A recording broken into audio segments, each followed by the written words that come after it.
ਵਾਹਿਗੁਰੂ।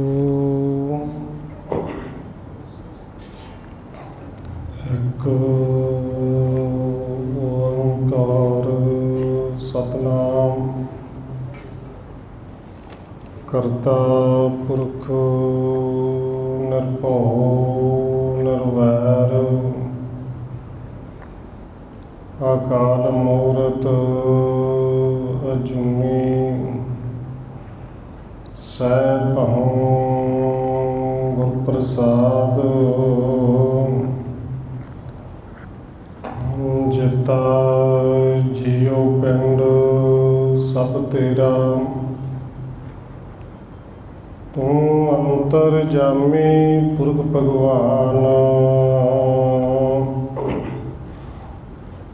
ਦਾਸਨ ਦਾਸ ਕਹਿ ਜਨ ਨਾਨਕ ਜਿਹਾ ਤੂੰ ਕਰਾਹੀਂ ਤਿਹਾ ਹਉ ਕਰੀ ਵਖਿਆਣ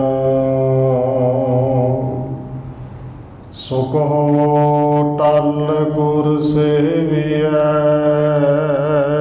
ਅਹਨਸ ਸਹਿਜ ਸੁਭਾਏ ਦਰਸ਼ਨ ਪਰਸੈ ਗੁਰੂ ਕੈ ਜਨਮ ਮਰਨ ਦੁਖ ਜਾਏ ਹੋਵੈ ਸਿਫਤ ਕਸਮ ਦੀ ਨੂਰ ਅਰਸੋਂ ਕੁਰਸੋਂ ਚਟੀਐ ਤੁਧ ਡਿਠੇ ਸੱਚੇ ਪਾਤਸ਼ਾਹ ਮਲ ਜਨਮ ਜਨਮ ਦੀ ਕੱਟੀਐ ਸੱਜਣ ਸੱਚਾ ਪਾਤਸ਼ਾਹ ਸਿਰ ਸ਼ਾਹ ਦੇ ਸ਼ਾਹ ਜਿਸ ਪਾਸ ਬੈਠਿਆ ਸੋਹੀਐ ਸਭਨਾ ਦਾ ਵੇਸਾ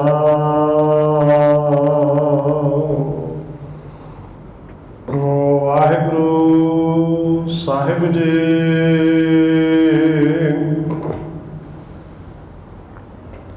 ਤਨਾਸਰੀ ਮਹਲਾ ਪੰਜਵਾਂ।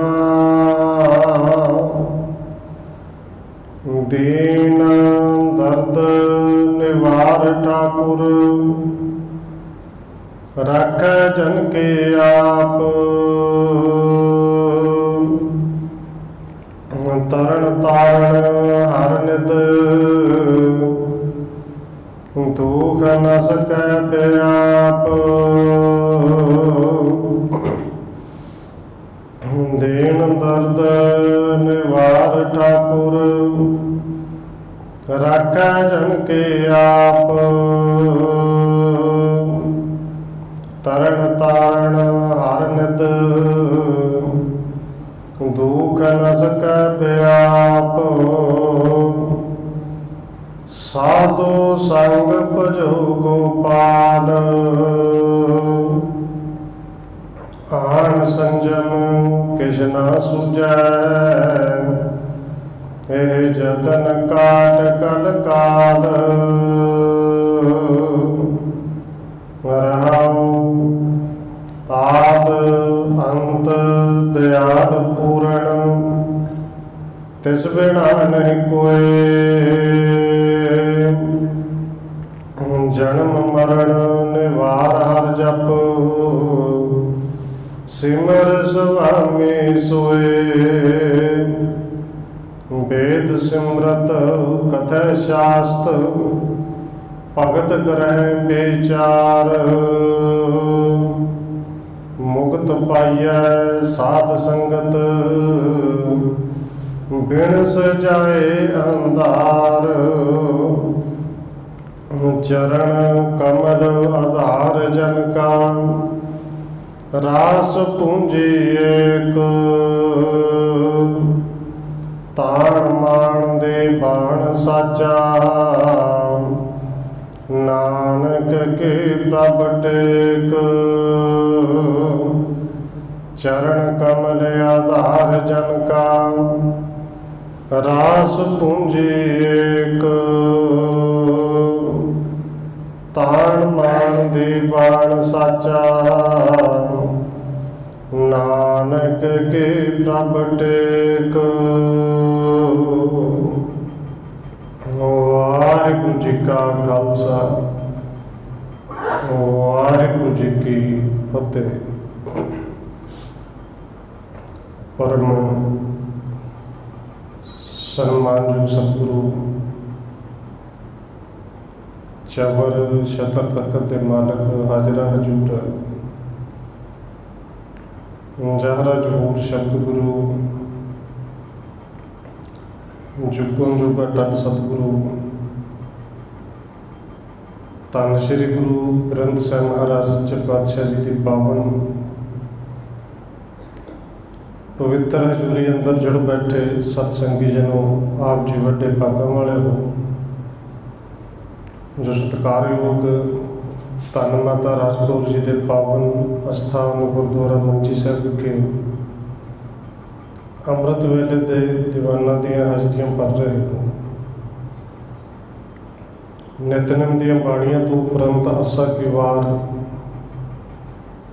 ਸ਼ਬਦ ਕੀਰਤਨ ਦੇ ਨਾਲ ਆਪ ਜੀ ਸਾਂਝ ਪਾ ਰਹੇ ਸੁਆਓ। ਰੋਜ਼ਾਨਾ ਦੀ ਤਰ੍ਹਾਂ ਸਤਿਗੁਰੂ ਜੀ ਦੇ ਬਖਸ਼ਿਸ਼ ਕੀਤੇ ਹੋਏ ਪਾਵਨ ਹੁਕਮ ਦੇ ਵਿਚਾਰ ਦੇ ਨਾਲ ਸਾਂਝ ਪਾਉਣ ਤੋਂ ਪਹਿਲਾਂ ਅਸੀਸ ਬਖਸ਼ਿਸ਼ ਕਰੋ ਜੀ। ਰਸਨਾ ਨੂੰ ਕਰੋ ਪਵਿੱਤਰ, ਜਿਤਨੇ ਵੀ ਜੁੜ ਬੈਠੇ ਹੋ ਲੋ ਹਾਜ਼ਰੀ ਸਾਰੇ ਆਖੋ ਜੀ। ਵਾਹਿਗੁਰੂ ਜੀ ਕਾ ਖਾਲਸਾ, ਵਾਹਿਗੁਰੂ ਜੀ ਕੀ ਫਤਿਹ। ਤਨਾਸਰੇ ਮਹਲਾ ਪੰਜਵਾ। ਦੀਨ ਦਰਦ ਨਿਵਾਰ ਠਾਕੁਰ, ਰਾਖੈ ਜਨ ਕੀ ਆਪ।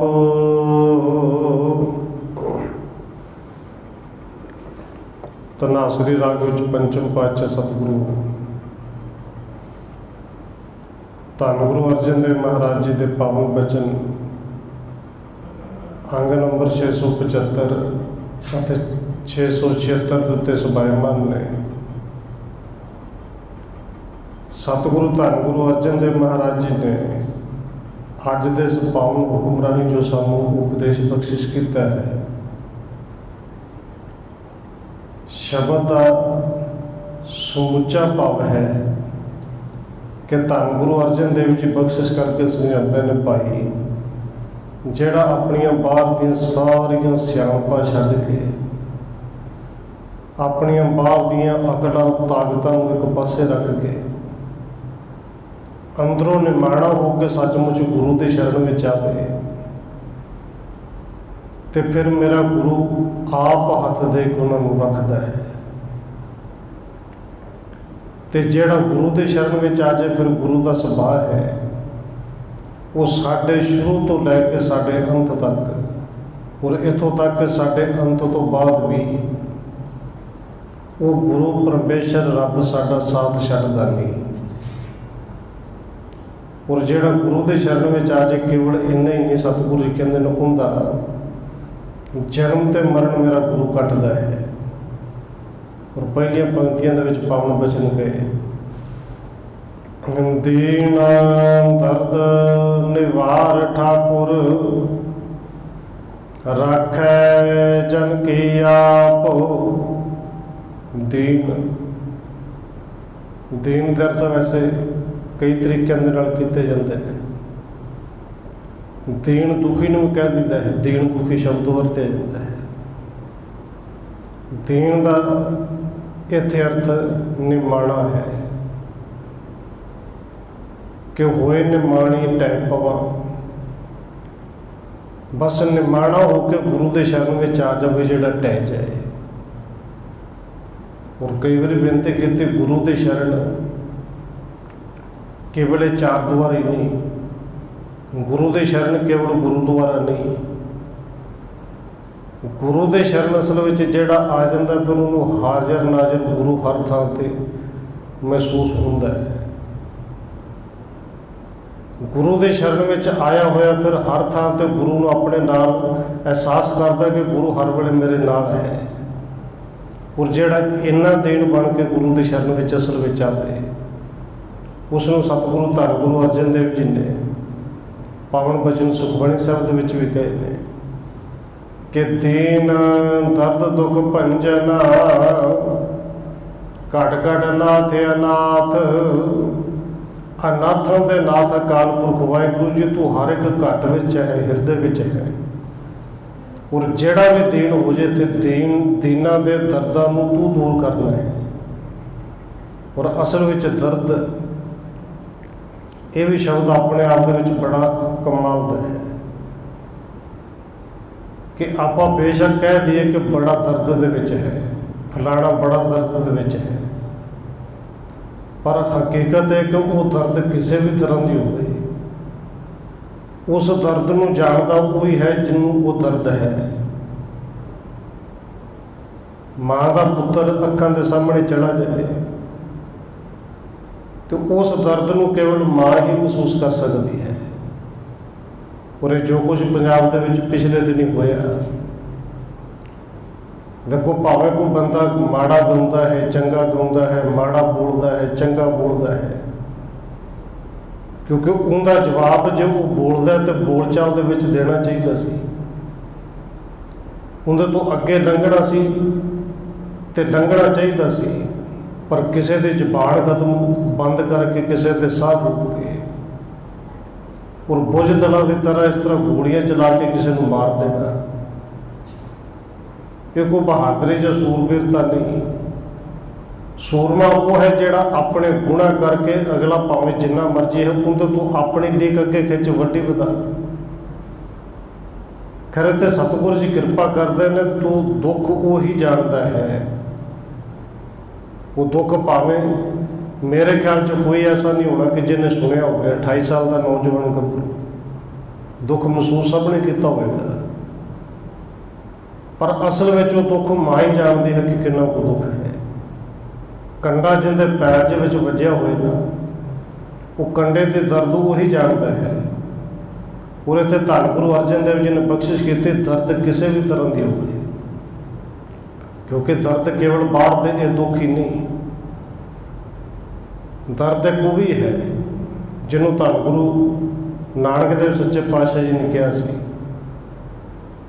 कि दर्द है कलेजे में और दर्द है उस खुदा के इश्क की। जिन्हों भावें कवियां ने बोल लिखे ने कि वैद में गुरु साहब जी कहते ने, इस नब्ज में देखते हो क्या, नब्ज में रखा है क्या, दर्द है कलेजे में कहते, और दर्द भी इश्क दे ते इश्क भी उस खुदा दे, रब दी। वो प्यार की भी एक दर्द है, और ये दर्द किसी भी तरह की हो, दीन हो के गुरु के शरण में आवेगा। वो सतगुरु ने पावन भजन बाणी के भी कहे ने कि भुगड़ा वैद ना जाने करक करेजे माए। वो करक का उत्थे दर्द ही है, वो एक मिलाप की विछोड़े की दर्द है। और इतने गुरु साहब ने कृपा की, दर्द किसी भी तरह की होवे, वो तन करके होवे, मन करके होवे, बस तू दीन बन के सारिया सियाणपा ताकत एक पासे रख के शरण में आ जा, क्योंकि उत्ते हर एक घट दे विच वसदा अनाथां दा नाथ है। तो जदों इन्ना दीन होकर बेनती करेगा कि दीन दर्द दुख भंजना घट घट नाथ अनाथ, शरण तुम्हारी आयो नानक के प्रभ साथ, कि हे सच्चे पातशाह हुण केवल तेरी शरण विच, तेरे तो बिना दूजा कोई नहीं। और जदों इन्ना दीन बन के कोई भी आवे, फिर धन गुरु अर्जन देव महाराज जी इत्थे बख्शिश करते हैं, भरोसा देंदे ने कि उन्हां दा दर्द मेरा गुरु आप निवारदा है। वो दुख होवे, रोग होवे, किसी तरह का दर्द होवे, गुरु निवारदा है। और इवें दे दर्द वाले गुरु साहब ने तो कृपा की, जिहड़ा शरण में आवे। पर धन गुरु हरगोबिंद महाराज सच्चे पातशाह जी, उन्होंने शरण की परिभाषा भी दी कि जदों दीन कोई बनया होवे, दीनां दे दर्द नूं निवारना होवे, वो शरण तक ना भी पहुँचते हो, गुरु शरण तक आप उत्थे पहुँचते, उन्होंने शरण आप जाके देंदे ने। ਧੰਨ ਗੁਰੂ ਨਾਨਕ ਸਾਹਿਬ ਜੀ ਜਿੱਥੇ ਕੋਈ ਦੀਨ, ਜਿੱਥੇ ਕੋਈ ਦੁਖੀ ਦੇਖਿਆ ਉੱਥੇ ਆਪ ਚੱਲ ਕੇ ਗਏ। ਔਰ ਛੇਵੇਂ ਪਾਤਸ਼ਾਹ ਗਏ ਸੀ, ਕਾਰਨ ਭਾਵੇਂ ਕੋਈ ਵੀ ਬਣਿਆ, ਪਰ ਉਸ ਗਵਾਲੀਅਰ ਦੇ ਉਸ ਕਿਲੇ ਵਿੱਚ, ਜੇਲ੍ਹ ਵਿੱਚ ਗਏ ਨਾ। ਔਰ ਜਿਹਨੂੰ ਭਾਈ ਸਾਹਿਬ ਭਾਈ ਗੁਰਦਾਸ ਜੀ ਲਿਖਦੇ ਨੇ ਕਿ ਸਤਿਗੁਰ ਬੰਦੇ ਛੋੜ ਹੈ, ਜੀਵਨ ਮੁਕਤ ਕਰੇ ਊੜੇਣਾ, ਸਤਿਗੁਰ ਪਾਰਸ ਪਰਸੈ, ਕੰਚਨ ਕਰੇ ਮਨੂਰ ਮਲੇਣਾ। ਕਿ ਗੁਰੂ ਉਹ ਪਾਰਸ ਹੈ ਜਿੰਦੇ ਚਰਨਾਂ ਨੂੰ ਕੋਈ ਸਪਰਸ਼ ਕਰ ਲਵੇ ਤੇ ਸੋਨਾ ਜਿਹੜਾ ਹੈ, ਉਹ ਲੋਹਾ ਜਿਹੜਾ ਹੈ ਪਾਰਸ ਦੇ ਨਾਲ ਸਪਰਸ਼ ਹੋ ਜੇ ਤਾਂ ਸੋਨਾ ਬਣ ਜਾਂਦਾ ਹੈ।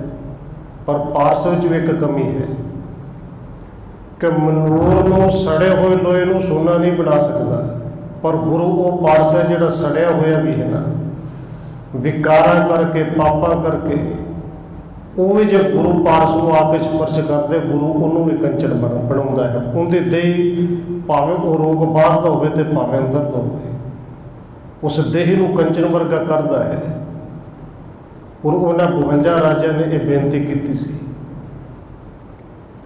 ਕਿ ਸਤਿਗੁਰੂ ਜੀ ਇਹ ਜਿਹੜਾ ਮਿੱਠਾ ਜ਼ਹਿਰ ਦਿੰਦੇ ਨੇ, ਐਸਾ ਰੋਗ ਤਨ ਦੇ ਵਿੱਚ ਫੈਲ ਗਿਆ ਹੈ ਕਿ ਬਹੁਤਿਆਂ ਨੂੰ ਦਮੇ ਦਾ ਰੋਗ ਹੋ ਗਿਆ ਸੀ, ਕਿ ਸਾਹ ਆਉਂਦਾ ਨਹੀਂ ਸੀ, ਸਰੀਰ ਦੇ ਵਿੱਚੋਂ ਸਾਹ ਨਿਕਲਦਾ ਨਹੀਂ ਸੀ।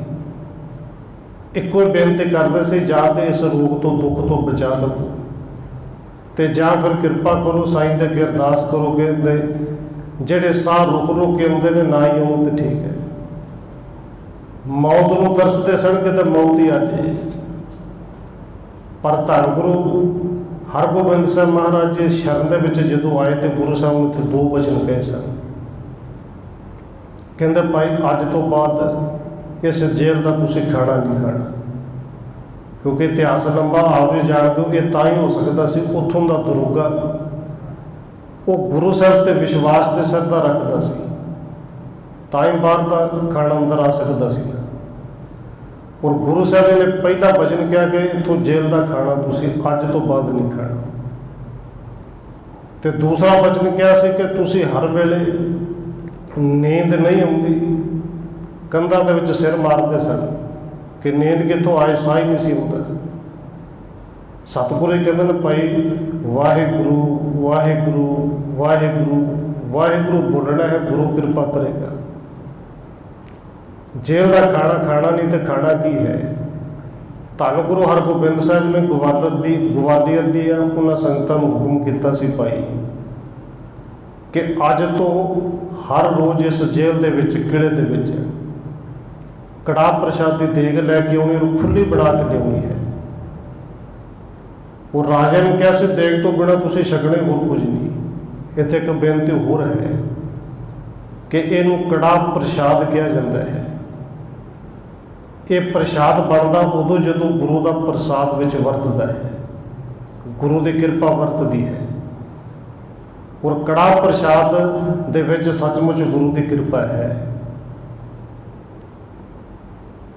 ਉੱਥੇ ਗੁਰੂ ਸਾਹਿਬ ਨੇ ਕਰਕੇ ਦਿਖਾਇਆ। ਔਰ ਸਾਡੇ ਸਾਹਮਣੇ 3-4 ਸਾਲ ਦੀ ਮੇਰੇ ਖਿਆਲ ਉਦਾਹਰਣ ਹੈ, ਸਾਰੇ ਜਾਣਦੇ ਕਿ ਜੰਮੂ ਤੋਂ ਆਇਆ ਸੀ ਧੰਨ ਗੁਰੂ ਰਾਮਦਾਸ ਜੀ ਦੇ ਚਰਨਾਂ 'ਚ, ਕਿ ਜਿਹਨੂੰ ਸੇਵਾਦਾਰ ਚੁੱਕ ਕੇ ਲਿਆਏ ਸਨ। ਪਿੰਗਲਾ ਸੀ, ਲਕਵਾ ਮਾਰਿਆ ਹੋਇਆ ਸੀ, ਹੱਥਾਂ ਨਾਲ ਫੜਿਆ ਨਹੀਂ ਸੀ ਜਾਂਦਾ, ਪੈਰਾਂ ਤੇ ਖਲੋਤਾ ਨਹੀਂ ਸੀ ਜਾਂਦਾ।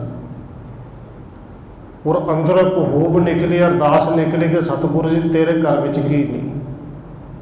ਤੁਸੀਂ ਤੇ ਕਹਿੰਦੇ ਹੋ ਕਿ ਸਾਚੇ ਸਾਹਿਬਾ ਕਿਆ ਨਹੀਂ, ਘਰ ਤੇਰਾ, ਘਰ ਤਾਂ ਤੇਰਾ, ਸਭ ਕੁਛ ਹੈ।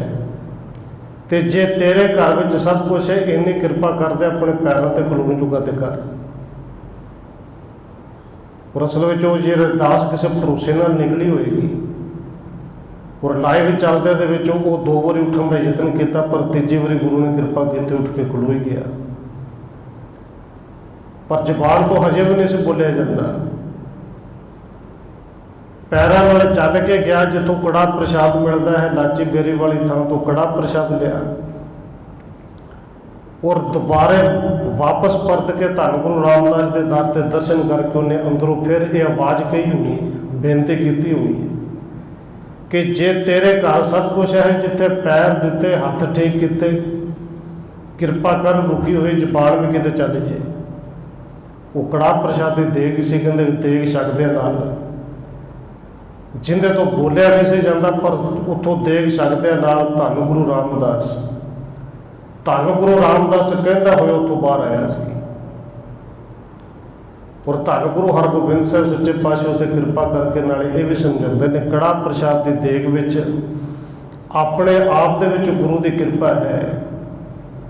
और कड़ाह प्रसाद की देग जो आप लेने हाँ, थोड़ा जिहा ध्यान देना भी चाहिए है कि देग देण वाला तो थले झुक के देंदा, ते असीं जिन्हां ने लैणा हथ करते जरूर हाँ, पर थले पैरों के नाल लगे हुंदे ने कि देण वाले थले झुक के देंदे। हथ उच्चा करके सत्कार लेना चाहिए भी जोड़ा वंडण वाला है देग, उन्होंने बहुता चुकना ना पए। और इस देग दे विच गुरु साहब जी कहते हैं तुसीं देग छको, लोग रोकते हैं कि नहीं छकना। और असीं भी किते ना किते देखो जो विआह शादियां दी जाने क्योंकि शगन दिता हुंदा है, फिर उत्थे रसगुल्ले भी खा लए, होर भी मिठा चंगा जो वेख के वो भी खा लिया। पर जो कड़ाह प्रसाद की देग लैनी होंगी उदों फिर चेते आ जाता कि मैनूं तो शुगर सी, कि उदों भुल गया, उदों रुपया 1100 दिता, 500 दिता, पूरा करना है। खैर धन गुरु हरगोबिंद साहब महाराज सच्चे पातशाह कहते हैं भाई कड़ाह प्रसाद की देग दे विच गुरु की कृपा है, तुसीं ये देग छकनी है। और वो देग छकते रहे, उन्हों का साह हौली हौली सौखा होंदा गया। पर जदों जेड़े भी कारण बने, ये हुक्म आ गया कि धन गुरु हरगोबिंद साहब जी नूं रिहा किया जाए, तो सतगुरु कहते से पे सी हुण इस किले नूं छड्ड के जाना नहीं, तो जे रिहा करना ही चाहुंदा तो जिन्ने ने ये राजे कहते ने गारंटी इन्हां दी मैं लेना कि बादशाह तेरा कोई नुकसान नहीं करनगे, तेरे हुक्म दे विच रहणगे, अपना राज करनगे, जिवें कहेंगे उवें करनगे, बिगाड़ नहीं करनगे, बगावत नहीं करनगे। पर इन्हां नूं रिहा किया जाए। और उन्होंने भी देर होकर अरदास की सी, सतगुरु जी हुण ते तुसीं लै जाओ तो लै जाओ, नहीं तो सानू नहीं उम्मीद कि साडियां लाशां भी घर तक पहुँचणगियां। और राजे ने भी, क्योंकि राजे राजनीति करते हैं, उन्होंने नीति खेडी, कह दिता कि जिन्ना तुहाडे जिन्ने पट्टा फड़ के निकल जाएंगे उन्हें नूं लै जाओ। और इहदे पिछे कारण सी कि पल्ला किन्ने को फड़ देंगे, 5 नहीं तो 10 फड़ देंगे, 12 फड़ देंगे। बाद में असीं रौला पावांगे कि देखो गुरु जिन्हों तुसीं कहंदे हो कि सारे इक्को जिहा प्यार करता है, इक्को नगाह नाल देखदा है, वो अपने अपने नूं लै गया, खास खास नूं लै गया, बाकी नूं छड्ड गया। ये रौला उन्हें पाउणा सी। और गुरु की कृपा वो जोड़ा उस स्थान पर अज भी है, दर्शन होंदे ने कि उन्होंने 52 नूं उत्थों किले दे विचों बाहर कढ़िया, ते नाले किले तो बाहर कढ़न तो पहलों गुरु साहब ने उपदेश दिता कि देखो राजा, ये जिहड़ा किला है इहदे तो बाहर निकल जाओगे, भावें बाणी वो सतगुरु धन गुरु नानक साहब जी की है। सतगुरु जी ने तो पावन बचन कहे कि राजे चुली नियाम की, पढ़िया सच ध्यान, कि तुसीं राज करना जाके तो फिर न्याय सच का करो, सच झूठ की परख करो। इस किले जो तो निकल जाओ, कोई शरीर भी एक किला है, और असल में असीं सारिਆਂ ने इस किले तो मुक्त होना है। ये शरीर वाला किला भी एक दिन इन्हें मुक्त कर ही जाना है जी। जिन्हों धन गुरु नानक साहब जी कहते हैं कोई पता नहीं कि अगला दम आना है कि नहीं आना, कदों इनके तो मुक्ति मिल जाए। शरीर तो मुक्ति मिल जानी है, पर इस किले दे विच रहिंदियां, शरीर दे विच रहिंदियां मुक्त असी इन्हां 5 तो है जिहड़े वो भी इस किले दे विच ही ने। सानू इस किले विच कैद करके रखिया हुआ है, जिथे सतगुरु दे पावन बचन ने कि काया कोट रचाया, हर सच्चा आपे काया शरीर। कोट किला कहते ये शरीर भी किला है भाई, इत्थों मुक्त हो गए, हुण शरीर दे विचों उन्हां तो मुक्त होना है। ਇਹ ਗੁਰੂ ਸਾਹਿਬ ਜੀ ਨੇ ਉੱਥੋਂ ਉਪਦੇਸ਼ ਦਿੱਤਾ ਤੇ ਕੱਲਾ ਉੱਥੋਂ ਮੁਕਤ ਹੀ ਨਹੀਂ ਕੀਤਾ, ਗੁਰੂ ਸਾਹਿਬ ਨੇ ਜਨਮ ਮਰਨ ਤੋਂ ਮੁਕਤ ਕਰ ਦਿੱਤਾ। ਸਤਿਗੁਰੂ ਜੀ ਨੇ ਉਹਨਾਂ ਰਾਜਿਆਂ ਨੂੰ ਰੋਗਾਂ ਤੋਂ ਮੁਕਤ ਕੀਤਾ, ਉਹਨਾਂ ਨੂੰ ਵਿਕਾਰਾਂ ਤੋਂ ਮੁਕਤ ਕੀਤਾ। ਔਰ ਉਹ ਜਿਹੜੇ ਰਾਜੇ ਨੇ ਬਾਹਰ ਨਿਕਲ ਕੇ ਬਸ ਗਾਉਂਦੇ ਜਾਂਦੇ ਨੇ ਕਿ ਸਤਿਗੁਰ ਬੰਦੇ ਛੋੜ ਹੈ, ਜੀਵਨ ਮੁਕਤ ਕਰੇ ਓਡੇਣਾ। ਸਤਿਗੁਰ ਪਾਰਸ ਪਰਸੈ, ਕੰਚਨ ਕਰੇ ਮਨੂਰ ਮਲੇਣਾ। ਉਹ ਸੜੇ ਹੋਇਆ ਨੂੰ ਵੀ ਮਨੂਰ ਹੋਇਆ ਹੋਇਆ ਨੂੰ ਵੀ ਸੋਨੇ ਵਰਗਾ ਕਰਦਾ। ਮੇਰੇ ਗੁਰੂ ਦੀ ਕਿਰਪਾ ਹੈ, ਜਿਹੜਾ ਦੀਨ ਹੋ ਕੇ ਸ਼ਰਨ ਵਿੱਚ ਆਵੇ।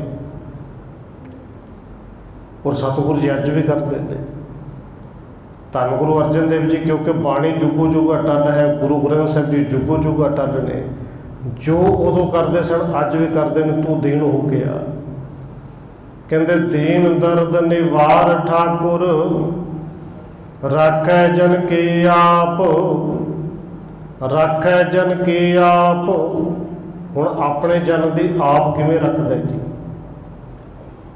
ਇਹ ਤਾਂ ਇਤਿਹਾਸ ਵਿੱਚ ਜਦੋਂ ਅਸੀਂ ਪੜ੍ਹ ਲਿਆ ਕਿ ਗੁਰੂ ਸਾਹਿਬ ਜੀ ਗਏ, ਉਹਨਾਂ ਨੂੰ ਛਡਾ ਲਿਆ, ਉਹ ਦਾਸ ਬਣੇ ਰੱਖ ਲਈ। ਪਰ ਅੱਜ ਧੰਨ ਗੁਰੂ ਗ੍ਰੰਥ ਸਾਹਿਬ ਜੀ ਆਪਣੇ ਦਾਸ ਦੀ ਕਿਵੇਂ ਰੱਖਦੇ ਨੇ? ਹੁਣ ਦੇਖੋ, ਉਦਾਹਰਨਾਂ ਨੇ ਸਮਝਣੇ ਅਸੀਂ ਆਪਣੇ ਜੀਵਨ ਵਿੱਚੋਂ ਹੀ ਨੇ।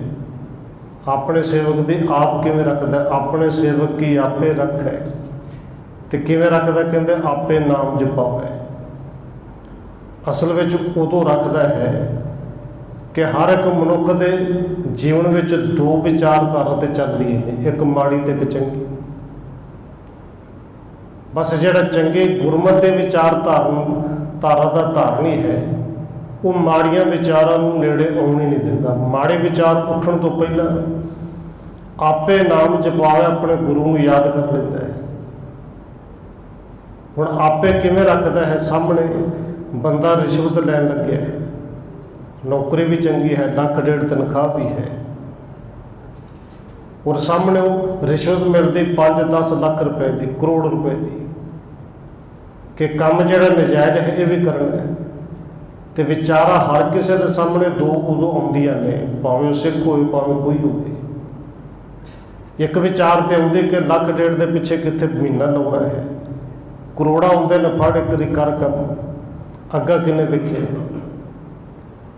ਪਰ ਦੂਜੇ ਵਿਚਾਰ ਨਾਲ ਇਹ ਵੀ ਆਉਂਦੇ ਕਿ ਮੇਰੇ ਗੁਰੂ ਨੇ ਕਿਹਾ ਨਹੀਂ ਭਾਈ, ਹੱਕ ਪਰਾਇਆ ਨਾਨਕਾ ਉਸ ਸੂਰ ਉਸ ਗਾਏ। ਬਸ ਉਦੋਂ ਗੁਰੂ ਚੇਤੇ ਆ ਜਾਏ ਤੇ ਫਿਰ ਉਹ ਕਰੋੜ ਨੂੰ ਵੀ ਠੋਕਰ ਮਾਰਦਾ ਹੈ ਕਿ 10 ਲੋਹਾਂ ਦੇ ਭਾਵੇਂ 1.5 ਲੱਖ ਨਹੀਂ 15,000 ਹੀ, ਸਾਨੂੰ ਇਹਦੇ 'ਚ ਬਰਕਤ ਹੈ। ਆਪਣੇ ਸੇਵਕ ਦੇ ਆਪ ਗੁਰੂ ਇਸੇ ਤਰ੍ਹਾਂ ਰੱਖਦਾ ਹੈ, ਜਿਹਨੂੰ ਗੁਰੂ ਸਾਹਿਬ ਜੀ ਨੇ ਪਾਵਨ ਬਚਨ ਕਹੇ ਨੇ ਕਿ ਦੇਖੋ, ਜਿਵੇਂ ਜਿਨ੍ਹਾਂ ਦੇ ਘਰ ਨੀਵੀਂ ਥਾਂ ਤੇ ਹੋਣਾ, ਉਹਨਾਂ ਨੂੰ ਪਤਾ ਕਿ ਅੱਗੇ ਮਹੀਨਾ ਆਉਣ ਵਾਲਾ ਸਾਉਣ ਦਾ, ਹੋ ਸਕਦਾ ਮੀਂਹ ਜ਼ਿਆਦਾ ਪੈ ਜਾਏ, ਕਿਤੋਂ ਪਾਣੀ ਆ ਜਾਏ। ਉਹ ਉਸ ਤੋਂ ਪਹਿਲਾਂ ਪ੍ਰਬੰਧ ਕਰਦੇ ਨੇ, ਘਰ ਦੇ ਚਾਰ ਚੁਫੇਰੇ ਬੰਨਾ ਮਾਰਦੇ ਨੇ, ਮਿੱਟੀ ਪਾਉਂਦੇ ਨੇ, ਜੇ ਪਾਣੀ ਆਵੇ ਵੀ ਥੋੜ੍ਹਾ ਬਹੁਤਾ ਬਚਾਅ ਹੋ ਜਾਏ, ਕੰਧਾਂ ਨੂੰ ਸਿੱਧਾ ਆ ਕੇ ਧੱਕਾ ਨਾ ਮਾਰੇ। ਇਸੇ ਤਰ੍ਹਾਂ ਕਰਦੇ ਨੇ ਨਾ ਜੀ। ਬਸ ਗੁਰੂ ਆਪਣੇ ਸਿੱਖ ਨੂੰ ਇਸੇ ਤਰ੍ਹਾਂ ਦੀ ਸਿਆਣਪ ਦਿੰਦਾ, ਭਾਈ ਇਹ ਸਰੀਰ ਵੀ ਇੱਕ ਘਰ ਹੈ, ਕਿਲ੍ਹਾ ਹੈ। ਇਸ ਕਿਲ੍ਹੇ ਦੇ ਚਾਰ ਚੁਫੇਰੇ ਤੂੰ 7 ਸੰਤੋਖ ਦਾ ਬੰਨਾ ਮਾਰਨਾ ਹੈ ਕਿ ਇਹਨਾਂ ਵਿੱਚ ਜਿਹੜਾ ਉੱਤੋਂ ਦੇ ਉਛਲ ਕੇ ਤੇ ਆਵੇ ਤਾਂ ਥੋੜ੍ਹਾ ਕਿਤੇ ਘੱਟ ਹੁੰਦਾ ਹੈ, ਪਰ ਸਿੱਧਾ ਪਾਣੀ ਆਵੇ ਤਾਂ ਨੁਕਸਾਨ ਕਰਦਾ ਹੈ। ਇਹ ਕਾਮ, ਕ੍ਰੋਧ, ਲੋਭ, ਮੋਹ, ਹੰਕਾਰ ਆਪਣੀ ਸੀਮਾ ਦੇ ਵਿੱਚ ਰਹਿਣ ਤੇ ਵਿਗਾੜਦੇ ਕੁਝ ਨਹੀਂ। ਤੂੰ ਇਹ ਬੰਨ ਲਾਉਣਾ ਤੇ ਇਹ ਬੰਨ ਮੇਰੇ ਗੁਰੂ ਨੇ ਲਾਉਣਾ ਹੈ। ਤੂੰ ਕਿਰਪਾ ਗੁਰੂ ਦੀ ਟੇਕ, ਗੁਰੂ ਦੇ ਲੈ ਤੇ ਧੰਨ ਗੁਰੂ ਅਰਜਨ ਦੇਵ ਜੀ ਦੇ ਪਾਵਨ ਬਚਨ ਨੇ। ਮੁੱਖ ਵਾਕ ਦੇ ਵਿੱਚ ਆਪਾਂ ਕਈ ਵਾਰੀ ਪੜ੍ਹਦੇ ਸੁਣਦੇ ਹਾਂ ਕਿ ਪਰਮੇਸ਼ਰ ਦਿੱਤਾ ਬੰਨਾ, ਦੁੱਖ ਰੋਗ ਕਾ ਡੇਰਾ ਭੰਨਾ। ਇਹ ਗੁਰੂ ਨੇ ਇਹ ਨਾਮ ਵਾਲੇ ਬੰਨਾ ਦਿੱਤਾ, ਇਹ ਵਿਚਾਰਾਂ ਵਾਲੇ ਬੰਨਾ ਦਿੱਤਾ। ਆਪਣੇ ਸੇਵਕ ਦੇ ਆਪ ਇਸੇ ਤਰ੍ਹਾਂ ਰੱਖਦਾ। ਗੁਰੂ ਆਪਣੇ ਵਿਚਾਰ ਸਾਹਮਣੇ ਲੈਂਦਾ ਹੈ, ਗੁਰੂ ਦਾ ਨਾਮ ਚੇਤੇ ਹੁੰਦਾ ਹੈ। ਆਪਣੇ ਜਨ ਕੇ ਰਾਖੈ ਜਨ ਕੇ ਆਪ। ਹੁਣ ਅੱਗੇ ਗੁਰੂ ਸਾਹਿਬ ਜੀ ਕਿਰਪਾ ਕਰਦੇ ਨੇ, ਤਰਨ ਤਾਰਨ ਹਰ ਨਿਤ ਦੁਖ ਨ ਸਕੈ ਪਿਆਪ। ਤਰਨ ਦਾ ਅਖਰੀ ਅਰਥ ਜਹਾਜ਼ ਜਾਂ ਬੇੜਾ, ਬੇੜੀ ਕਹਿ ਲਈਏ। ਔਰ ਗੁਰੂ ਉਹ ਜਹਾਜ਼ ਹੈ ਕਿ ਜਿੰਦੇ ਉੱਤੇ ਕੋਈ ਵੀ ਸਵਾਰ ਹੋ ਜੇ ਫਿਰ ਇਕੱਲਾ ਜਹਾਜ਼ ਹੀ ਨਹੀਂ। ਕਹਿੰਦੇ ਤਰਨ ਦਾ ਅਰਥ ਜਹਾਜ਼ ਅਤੇ ਤਾਰਨ ਦਾ ਅਰਥ ਹੁੰਦਾ ਜਹਾਜ਼ ਨੂੰ ਚਲਾਉਣ ਵਾਲਾ। ਮਿਲਾ ਸ਼ਬਦ ਵਰਤ ਲਈਏ ਕਿ ਇਸ ਬੇੜੇ ਵਿੱਚ ਬੇੜਾ ਵੀ ਆਪ ਹੈ ਅਤੇ ਬੇੜੇ ਨੂੰ ਚਲਾਉਣ ਵਾਲਾ ਮਲਾਹ ਵੀ ਗੁਰੂ ਆਪ ਹੈ। ਔਰ ਜਿਹੜਾ ਬੇੜੇ ਵਿੱਚ ਬੈਠ ਜੇ ਉਹਦਾ ਬੇੜਾ ਪਾਰ ਹੁੰਦਾ ਹੈ। ਤਰਨ ਤਾਰਨ ਹਰ ਨਿੱਧ, ਉਹ ਪਰਮਾਤਮਾ ਪਰਮੇਸ਼ਰ ਆਪ ਹੀ ਜਹਾਜ਼ ਹੈ ਅਤੇ ਆਪ ਹੀ ਮਲਾਹ ਹੈ। ਐਡਾ ਵੱਡਾ ਖਜ਼ਾਨਾ ਹੈ। ਦੁਖ ਨ ਸਕੈ ਪਿਆਪ, ਜਿਹੜਾ ਇਸ ਜਹਾਜ਼ ਵਿੱਚ ਸਵਾਰ ਹੋ ਜੇ, ਨਾਮ ਦੇ ਜਹਾਜ਼ 'ਚ ਚੜ੍ਹ ਜੇ, ਫਿਰ ਉਹਨੂੰ ਦੁੱਖ ਵਿਆਪ ਨਹੀਂ ਸਕਦਾ, ਦੁੱਖ ਦੁਖੀ ਕਰ ਨਹੀਂ ਸਕਦਾ। ਔਰ ਇਹ ਪਾਵਨ ਬਚਨ ਬੜੀ ਵਾਰੀ ਸਾਂਝੀ ਕੀਤੇ, ਦੁਖ ਨਾ ਸਕੈ ਵਿਆਪ। ਵਿਆਪ ਨਹੀਂ ਸਕਦਾ, ਆ ਤਾਂ ਸਕਦਾ ਹੈ। ਦੁੱਖ ਆਏਗਾ ਤੇ ਜ਼ਰੂਰ, ਗੁਰੂ ਸਾਹਿਬ ਜੀ ਕਹਿੰਦੇ ਨੇ ਦੁੱਖ ਆਏਗਾ ਤੇ ਜ਼ਰੂਰ, ਪਰ ਉਹ ਦੁੱਖ ਦੁਖੀ ਨਹੀਂ ਕਰ ਸਕਦਾ ਜਿਹੜਾ ਨਾਮ ਦੇ ਜਹਾਜ਼ ਤੇ ਚੜ੍ਹ ਗਿਆ। ਸਾਧੂ ਸੰਗ ਭਜੋ ਗੋਪਾਲ, ਔਰ ਇਸ ਜਹਾਜ਼ ਤੇ ਚੜ੍ਹਨਾ ਕਿਵੇਂ ਹੈ? ਨਾਨਕ ਨਾਮ ਜਹਾਜ਼ ਹੈ, ਪੜ੍ਹਦੇ ਆ ਚੜ੍ਹੇ ਸੋ ਉਤਰੇ ਪਾਰ, ਪਰ ਇਸ ਜਹਾਜ਼ ਤੇ ਚੜ੍ਹਨਾ ਕਿਵੇਂ ਹੈ? ਔਰ ਕਈ ਵਾਰੀ ਬੇਨਤੀ ਕੀਤੀ, ਘਰ ਬੈਠੇ ਹਨ ਜਾਂ ਰਾਤ ਨੂੰ 2 ਵਜੇ ਤੱਕ ਉਹ ਨੈੱਟ ਚਲਾ ਕੇ ਜਹਾਜ਼ ਤੇ ਨਹੀਂ ਚੜ੍ਹਿਆ ਜਾਣਾ। 9-9 10-10 ਵਜੇ ਬਿਸਤਰੇ 'ਚੋਂ ਉੱਠ ਕੇ ਜਹਾਜ਼ ਤੇ ਨਹੀਂ ਚੜ੍ਹਿਆ ਜਾਣਾ। ਗੁਰੂ ਸਾਹਿਬ ਨੇ ਇੱਥੇ ਸਮਝਾਇਆ ਜਹਾਜ਼ ਤੇ ਚੜ੍ਹਨ ਦਾ ਤਰੀਕਾ। ਕਹਿੰਦੇ ਸਾਧੂ ਸੰਗ ਭਜੋ ਗੋਪਾਲ। ਇੱਥੇ ਸੰਗ ਸਾਧੂ ਦੇ ਅਖਰੀ ਅਰਥ ਨੇ ਗੁਰੂ, ਗੁਰੂ ਦੀ ਸੰਗਤ ਵਿੱਚ ਮਿਲ ਕੇ। ਸਾਧੂ ਸੰਗ ਗੁਰੂ ਦੀ ਸੰਗਤ, ਸੰਗਤ ਵਿੱਚ ਮਿਲ ਕੇ ਭਜੋ। ਗੋ ਧਰਤੀ ਤੇ ਪਾਲਕ, ਪਾਲਕ ਜਿਹੜਾ ਧਰਤੀ ਦਾ ਪਾਲਕ ਰੱਬ ਹੈ ਪਰਮੇਸ਼ਰ, ਕੋਈ ਉਹਨੂੰ ਭਜੋ, ਸੰਗਤ ਵਿੱਚ ਆ ਕੇ ਭਜੋ, ਮਿਲ ਕੇ ਭਜੋ। ਔਰ ਨਾਲ ਗੁਰੂ ਸਾਹਿਬ ਜੀ ਕਹਿੰਦੇ ਨੇ ਜੇ ਕੋਈ ਸੋਚੇ ਨਾ ਕਿ ਕਿਤੇ ਤੀਰਥਾਂ 'ਤੇ ਜਾ ਕੇ ਸਿਮਰਨ ਕਰ ਲਾਂਗੇ, ਬੰਦਗੀ ਕਰ ਲਾਂਗੇ, ਕਿਤੇ ਦਾਨ ਕਰਕੇ ਉਹਨੂੰ ਚੇਤੇ ਕਰ ਲਾਂਗੇ, ਪਾਰ ਉਤਾਰਾ ਹੋ ਜਾਣਾ, ਸੰਗਤ ਜਾਣ ਦੀ ਕੀ ਲੋੜ ਹੈ? ਲੰਗਰ ਲਾ ਦੇਂਗੇ, ਸਾਡਾ ਪਾਰ ਉਤਾਰਾ ਹੋ ਜਾਣਾ ਹੈ। ਗੁਰੂ ਸਾਹਿਬ ਜੀ ਕਹਿੰਦੇ ਨੇ ਇਹ ਭਾਵੇਂ ਸਾਰੇ ਕਰਮ ਚੰਗੇ ਨੇ, ਪਰ ਜੇ ਇਸ ਭਵ ਸਾਗਰ ਤੋਂ ਪਾਰ ਹੋਣਾ ਤੇ ਫਿਰ ਗੁਰੂ ਦੀ ਸੰਗਤ ਤੋਂ ਬਿਨਾਂ ਹੋਰ ਕੋਈ ਤਰੀਕਾ ਨਹੀਂ, ਨਾ ਹੀ ਕੋਈ ਕੰਮ ਆਉਣਾ ਹੈ। ਆਣ ਸੰਜਮ ਕਿਛ ਨਾ ਸੂਝੈ। ਆਣ ਸੰਜਮ ਹੋਰ ਤਰੀਕਾ ਕਿਹੜਾ ਨਹੀਂ ਸੁਝਦਾ ਜੀ, ਕਿਉਂਕਿ ਪਹਿਲੋਂ ਬਚਨ ਕੀਤਾ ਨਾ ਸਾਧੂ ਸੰਗ ਭਜੋ ਗੋਪਾਲ, ਇਹਦੇ ਤੋਂ ਬਿਨਾਂ ਹੋਰ ਕੋਈ ਤਰੀਕਾ ਨਹੀਂ ਸੁਝਦਾ। ਆਣ ਸੰਜਮ ਕਿਛ ਨਾ ਸੂਝੈ, ਇਹ ਯਤਨ ਕਾਟ ਕਲ ਕਾਲ। ਇਹ ਕਲਯੁਗ ਦੀਆਂ ਪਈਆਂ ਜੇ ਕੱਟੀਆਂ ਜਾਣ ਹੋਰ ਕੋਈ ਤਰੀਕਾ ਨਹੀਂ, ਸਾਹਮਣੇ ਨਜ਼ਰ ਹੀ ਨਹੀਂ ਆਉਂਦਾ, ਕੋਈ ਹੈ ਵੀ ਨਹੀਂ। ਰਹਾਉ ਆਦਿ ਅੰਤ ਦਿਆਲ ਪੂਰਨ, ਤਿਸ ਬਿਨਾ ਨਹੀਂ ਕੋਏ। ਆਦ ਅੰਤ, ਸਾਡੇ ਆਦ ਤੋਂ ਲੈ ਕੇ ਸਾਡੇ ਅੰਤ ਤੱਕ, ਆਦ ਅੰਤ ਦਿਆਲ ਪੂਰਨ, ਉਹ ਪਰਿਪੂਰਨ ਪਰਮਾਤਮਾ ਹੀ ਪੂਰਨ ਹੈ। ਔਰ ਕਹਿੰਦੇ ਨੇ ਤਿਸ ਬਿਨਾ ਨਹੀਂ ਕੋਈ, ਉਹਦੇ ਤੋਂ ਬਿਨਾ ਕੋਈ ਦੂਜਾ ਹੈ ਹੀ ਨਹੀਂ। ਔਰ ਉਹ ਹੀ ਹੈ ਜਿਹਨੂੰ ਧੰਨ ਗੁਰੂ ਅਰਜਨ ਦੇਵ ਜੀ ਕਹਿੰਦੇ ਨੇ। ਉਹ ਕੀ ਹੈ? ਰੱਬ ਦਾ, ਪਰਮੇਸ਼ਰ ਦਾ ਨਾਮ, ਕਿ ਇਕੱਲੇ ਸਾਡੇ ਅੰਤ ਤੱਕ ਹੀ ਨਹੀਂ। ਧੰਨ ਗੁਰੂ ਅਰਜਨ ਦੇਵ ਜੀ ਕਹਿੰਦੇ ਨੇ ਉਹ ਤੇ ਅੰਤ ਤੋਂ ਬਾਅਦ ਵੀ ਨਾਲ ਰਹਿਣ ਵਾਲਾ ਹੈ। ਬਾਕੀ ਦੇ ਕੀਤੇ ਹੋਏ ਜਦੋਂ ਗੁਰੂ ਸਾਹਿਬ ਜੀ ਕਹਿੰਦੇ ਨੇ ਇੱਕ ਸਹਾਰ ਕੇ ਨਾਮ ਬਿਨ ਅੱਗੇ ਲਈਏ ਕੋਈ, ਉਹ ਨਾਮ ਹੀ ਹੈ ਜਿਹਨੂੰ ਧੰਨ ਗੁਰੂ ਨਾਨਕ ਸਾਹਿਬ ਜੀ ਕਹਿੰਦੇ ਨੇ ਚੱਲਦਿਆਂ ਨਾਲ ਚੱਲਣ। ਉਹ ਨਾਮ ਦੇ ਵਿੱਚੋਂ ਗੁਰੂ ਸਾਹਿਬ ਦੇ ਬਖਸ਼ੇ ਹੋਏ ਗੁਣ, ਜਿਨ੍ਹਾਂ ਨੇ ਹਰ ਵੇਲੇ ਨਾਲ ਜਾਣਾ ਹੈ। ਆਦਿ ਅੰਤ ਦਿਆਲ ਪੂਰਨ, ਤਿਸ ਬਿਨਾ ਨਹੀਂ ਕੋਏ। ਜਨਮ ਮਰਨ ਨਿਵਾਰ ਹਰ ਜਪੋ, ਸਿਮਰ ਸੁਆਮੀ ਸੋਏ। ਇਸ ਕਰਕੇ ਧੰਨ ਗੁਰੂ ਅਰਜਨ ਦੇਵ ਜੀ ਸਮਝਾਉਂਦੇ ਨੇ ਭਾਈ ਜੀ ਉਹਦੇ ਤੋਂ ਬਿਨਾ ਕੋਈ ਹੈ ਹੀ ਨਹੀਂ, ਉਹਦੇ ਤੋਂ ਬਿਨਾ ਹੋਰ ਕੋਈ ਚਾਰਾ ਹੀ ਨਹੀਂ। ਤੇ ਫਿਰ ਉਹਨੂੰ ਸਿਮਰ ਕੇ, ਉਹਨੂੰ ਜਪ ਕੇ, ਉਹਨੂੰ ਧਿਆ ਕੇ ਆਪਣਾ ਜਨਮ ਮਰਨ ਭਾਈ ਕਟਾ ਲੈ, ਇਸ ਜਨਮ ਮਰਨ ਤੋਂ ਬਚ ਜਾ। ਜਨਮ ਮਰਨ ਨਿਵਾਰ ਹਰ ਜਪ, ਸਿਮਰ ਸੁਆਮੀ ਸੋਏ। ਔਰ ਦੇਖੋ ਗੁਰੂ ਸਾਹਿਬ ਜੀ ਨੇ ਇੱਥੇ ਸਮਝਾ ਫਿਰ ਦਿੱਤਾ ਹੈ ਗੁਰੂ ਜਨਮ ਮਰਨ ਕੱਟਦਾ ਹੈ, ਪਰ ਕਟਾਉਣੇ ਤਾਂ ਤੈਨੂੰ ਆਪ ਪੈਣਗੇ, ਯਤਨ ਤਾਂ ਤੈਨੂੰ ਕਰਨਾ ਪਏਗਾ। ਵੇਦ ਸਿਮਰਤ ਕਥਾ ਸ਼ਾਸਤ ਭਗਤ ਕਰੈ ਵਿਚਾਰ। ਔਰ ਧੰਨ ਗੁਰੂ ਅਰਜਨ ਦੇਵ ਜੀ ਕਹਿੰਦੇ ਨੇ ਵੇਦ ਸਿਮਰਤ ਕਥਾ ਸ਼ਾਸਤ, ਜਿੱਥੇ ਵੇਦ ਨੇ, ਸਿਮਰਤੀਆਂ ਨੇ, ਸ਼ਾਸਤਰ ਨੇ, ਭਾਵ ਕਿ ਜਿੰਨੇ ਧਾਰਮਿਕ ਗ੍ਰੰਥ ਨੇ, ਜਿੰਨੇ ਇਹਨਾਂ ਗ੍ਰੰਥਾਂ ਨੂੰ ਪੜ੍ਹਨ ਵਾਲੇ ਭਗਤ ਜਨ ਨੇ, ਇਹਨਾਂ ਨੂੰ ਪੜ੍ਹ ਕੇ ਸਾਰੇ ਕੋਈ ਵਿਚਾਰ ਕਰਦੇ ਨੇ ਜੀ। ਕਿਹੜੀ? ਵੇਦ ਸਿਮਰਤ ਕਥਾ ਸ਼ਾਸਤ ਭਗਤ ਕਰੈ ਵਿਚਾਰ। ਮੁਕਤ ਪਾਈਐ ਸਾਧ ਸੰਗਤ ਬਿਨ ਸਜਾਏ ਅੰਧਾਰ। ਕਿ ਜੇ ਜੀਵਨ ਮੁਕਤੀ ਦੀ ਪ੍ਰਾਪਤੀ ਹੋਣੀ ਹੈ ਤਾਂ ਉਹ ਗੁਰੂ ਦੀ ਸੰਗਤ, ਸਾਧ ਸੰਗਤ ਵਿੱਚ ਹੋਣੀ ਹੈ। ਤੇ ਪ੍ਰਾਪਤੀ ਹੋਣੀ ਕਿਵੇਂ? ਕਹਿੰਦੇ ਬਿਨ ਸਜਾਏ ਅੰਧਾਰ। ਗੁਰੂ ਦੀ ਸੰਗਤ ਵਿੱਚ ਆਏਗਾ, ਅੰਦਰ ਦਾ ਹਨੇਰਾ ਦੂਰ ਹੋ ਜਾਣਾ ਹੈ। ਔਰ ਉਹ ਹਨੇਰਾ ਗੁਰੂ ਸਾਹਿਬ ਜੀ ਕਹਿੰਦੇ ਨੇ ਗੁਰੂ ਤੋਂ ਬਿਨਾਂ ਹੋਰ ਕੋਈ ਦੂਰ ਕਰ ਹੀ ਨਹੀਂ ਸਕਦਾ। ਔਰ ਸਤਿਗੁਰੂ ਦੇ ਪਾਵਨ ਬਚਨ ਆਪਾਂ ਪੜ੍ਹਦੇ ਹਾਂ, ਜਿੱਥੇ ਗੁਰੂ ਸਾਹਿਬ ਜੀ ਕਹਿੰਦੇ ਨੇ ਜੇ 100 ਚੰਦਾ ਉਗਵੈ ਸੂਰਜ ਚੜ੍ਹੇ ਹਜ਼ਾਰ, ਇੱਥੇ ਚਾਨਣ ਹੁੰਦੇ ਆ। ਗੁਰ ਬਿਨ ਘੋਰ ਅੰਧਾਰ। ਜੇ ਗੁਰੂ ਨੂੰ ਧਾਰਨ ਨਹੀਂ ਕੀਤਾ, ਗੁਰੂ ਤੋਂ ਬਿਨਾਂ ਅੰਦਰ ਘੋਰ ਹਨੇਰਾ ਹੀ ਰਹਿਣਾ। ਬਾਹਰ ਚਾਨਣ ਜਿੰਨੇ ਮਰਜ਼ੀ ਕਰੀ ਜਾਏ। ਹੁਣ ਇੱਥੇ ਸਤਿਗੁਰੂ ਜੀ ਨੇ ਬਖਸ਼ਿਸ਼ ਕੀਤੀ ਕਿ ਗੁਰੂ ਦੀ ਸੰਗਤ ਦੇ ਵਿੱਚ ਆ ਕੇ ਮੁਕਤੀ ਹੋਣੀ, ਅੰਦਰ ਦਾ ਗਿਆਨ ਦਾ ਹਨੇਰਾ ਕੱਟਿਆ ਜਾਣਾ। ਚਰਨ ਕਮਲ ਆਧਾਰ ਜਨ ਕਾ ਰਾਸ ਪੂੰਜੀ ਏਕ। ਅਖੀਰ ਤੇ ਸਤਿਗੁਰੂ ਧੰਨ ਗੁਰੂ ਅਰਜਨ ਦੇਵ ਮਹਾਰਾਜ ਜੀ ਆਪ ਅਰਦਾਸ ਬੇਨਤੀ ਕਰਦੇ ਹੋਏ ਇਹ ਬਖਸ਼ਿਸ਼ ਕਰਦੇ ਨੇ ਔਰ ਸਾਨੂੰ ਜਾਂਚ ਦੱਸਦੇ ਨੇ। ਚਰਨ ਕਮਲ ਆਧਾਰ ਜਨ ਕਾ। ਸਾਡੇ ਸੇਵਕਾਂ ਦਾ ਤੇ ਆਧਾਰ ਹੈ ਸਤਿਗੁਰੂ ਜੀ ਤੇਰੇ ਚਰਨ ਨੇ। ਰਾਸ ਪੂੰਜੀ ਏਕ। ਸਾਡੇ ਤੇ ਰਾਸ ਪੂੰਜੀ ਵੀ ਕੇਵਲ ਤੇਰਾ ਇੱਕ ਨਾਮ ਹੈ। ਤਾਣ ਮਾਣ ਦੇ ਬਾਣ ਸਾਚਾ, ਨਾਨਕ ਕੇ ਪ੍ਰਭ ਟੇਕ। ਸਾਡੇ ਨੇ ਮਾਣਿਆਂ ਦਾ ਕੇਵਲ ਮਾਣ ਤੂੰ ਹੈ। ਸਾਡੇ ਕੋਲ ਤਾਣ ਕੋਈ ਨਹੀਂ, ਸਾਡਾ ਤੇ ਤਾਣ ਵੀ ਤੂੰ। ਤਾਣ ਤਾਕਤ ਦੇ ਬਾਣ, ਉਹ ਕਚਹਿਰੀ ਦਰਬਾਰ ਜਿਹਨੂੰ ਲੋਕ ਕਹਿੰਦੇ ਨੇ ਸਾਡੀ ਸਰਕਾਰੇ ਦਰਬਾਰੇ ਬੜੀ ਚੱਲਦੀ ਹੈ।